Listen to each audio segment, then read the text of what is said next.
Prince Sports here, guys. What's up? Hope you guys are all doing well. Today, I want to talk about full player comparison and give a good breakdown. Um, we're going to break this down into several categories and see who comes out to be the victor on top, who's going to get the most points. Now, since these two guys have everlasting beef, I figured we could do a video based on these two guys. That's Charles Sir Barkley versus Draymond Green.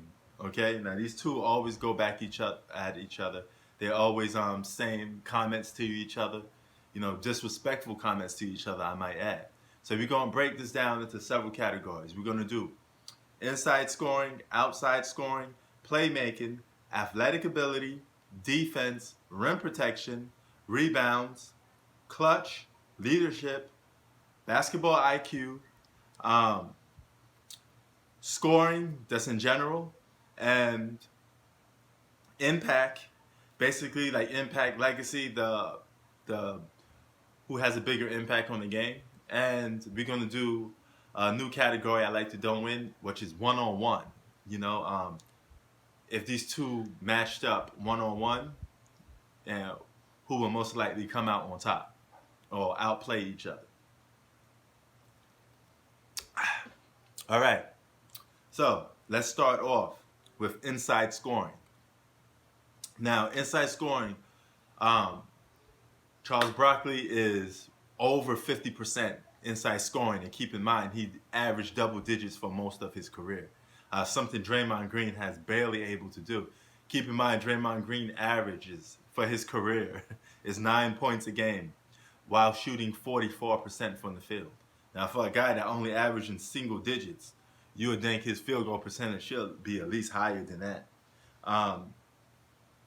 which is crazy, Now, that's not to say Draymond Green didn't have a double-digit season. We're going to get into that later. He did, but on average, keep in mind, career on average, Charles Barkley edges Draymond Green in inside scoring. He's just a better inside scorer. And the staggering numbers improve over that, because one guy is over 50 plus percent for several seasons while scoring on the inside. Charles Barkley had a big boy body. He'll back you down into the post. Boom, scoring you, And he taught that physical contact. All right? Now, second category is outside scoring.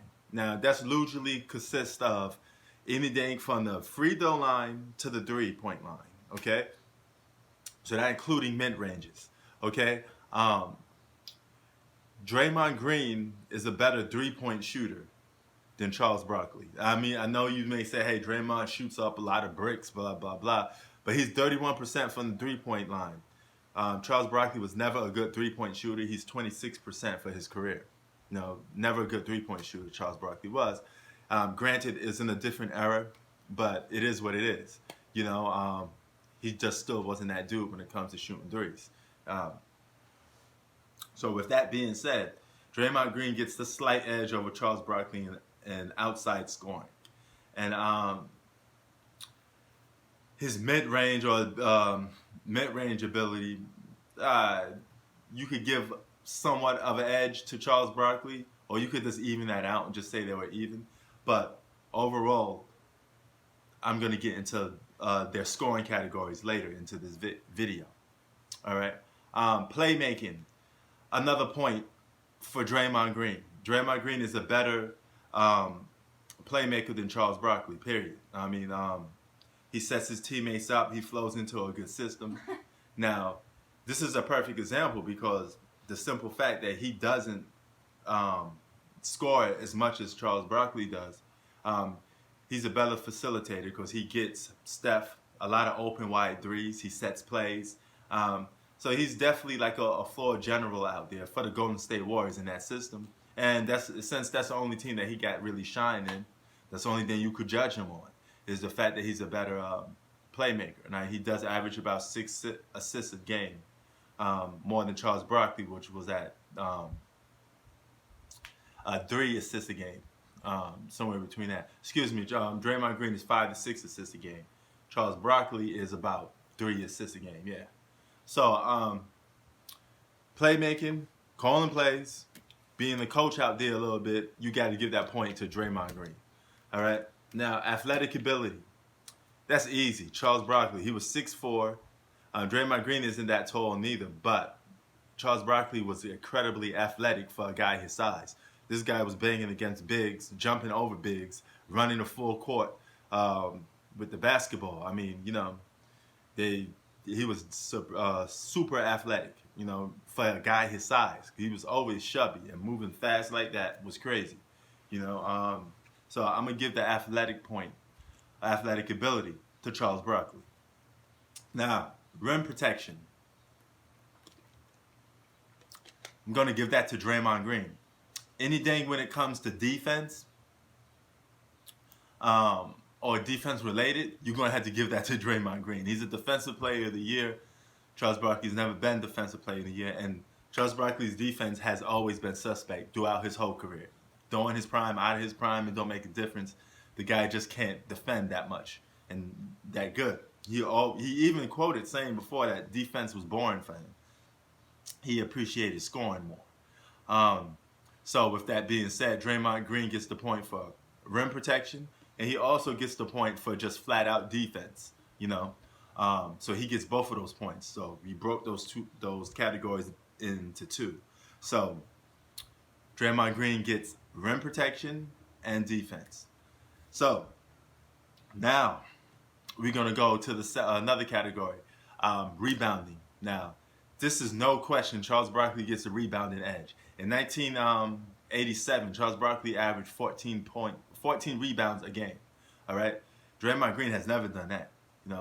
Draymond Green on average, he banks in around 6.9 rebounds a game. All right, not bad. Not too shabby, but Charles Barkley overall is a better rebounder than Draymond Green has ever been. He was also being called by several people the best rebounding forward, especially at his position at only being 6'4". Clutch.